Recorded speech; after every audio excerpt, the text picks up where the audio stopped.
Assalamualaikum warahmatullahi wabarakatuh.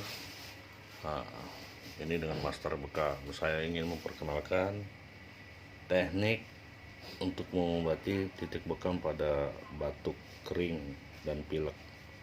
Ini salah satunya ya, di dada sini. Ini setelah kita kop, baru kita tusuk-tusukin. Nah, begini nih. Rutin sesuai dengan putaran jarum jam.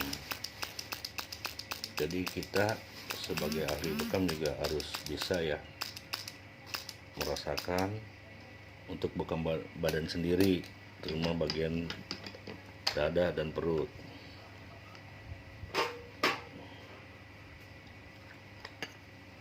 Baru kita kop di sini.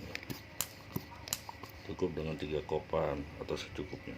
Dan ini saya perkenalkan ini untuk bagian asam lambung. Bisa juga untuk berak-berak, liver, kanker usus. Ini bisa dibekam di bagian perut seperti ini ya. Tuh. Seperti ini. Nah. Oke. Insyaallah atas izin Allah, ridha Allah,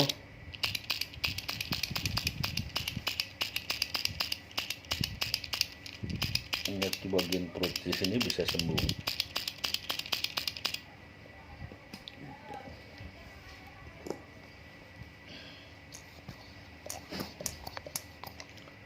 Silahkan klik and subscribe ya. Tuh. Oke, assalamualaikum warahmatullahi wabarakatuh.